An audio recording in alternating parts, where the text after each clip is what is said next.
So the national average for a gallon of regular gas jumping more than 30 cents since last week as the conflict in Iran pushes oil prices higher. Can the Trump administration guarantee that Americans won't see an energy crisis and sky-high gas prices? Let's bring in Energy Secretary Chris Wright. Mr. Secretary, thank you so much for joining the program. So I guess the big question is, there's a lot of talk about the Navy escorting these ships.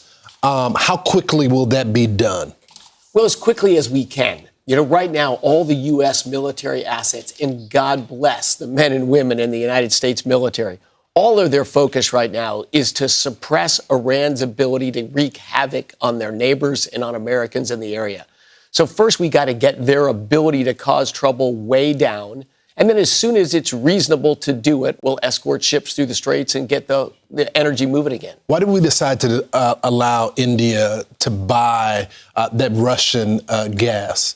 Just pragmatic. Yeah, this is no change in policy against Russia, but there's a whole bunch of Russian-filled oil tankers around South Asia that are near the Indian refineries.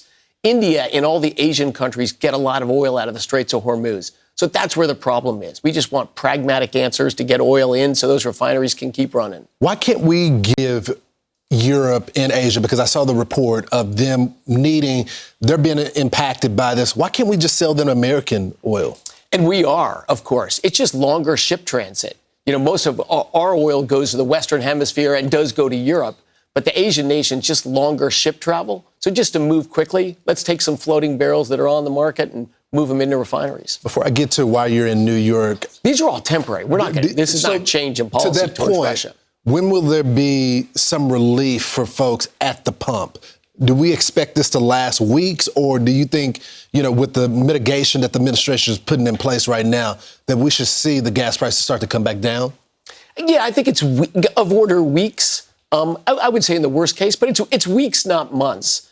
And look, Iran has been an escalator of energy prices 47 years, the whole history of their regime. We've got a little bit of an interruption right now to finally put an end to their ability to wreak havoc, to kill Americans, and to terrorize their neighbors. So you're in New York to visit a nuclear power plant closed by Dem state leaders, a move that critics say has caused energy bills to rise. Is the Trump administration considering reopening these sites to get the cost of energy down?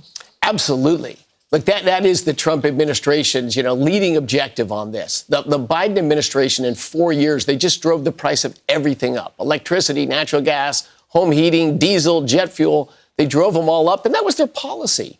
The policy of the Trump administration, unleash American energy, bring back common sense, and drive prices down. Can you explain to our audience, because, some folks live in red states. I'm from Texas. I see gas at like $2.50 when I'm back home. And then you hear from some people that are in California, and they say the gas is skyrocketing. Can you explain the policies that are driving that? Even though the administration is drill, get the regulations down, it seems like some of these blue states aren't feeling the relief.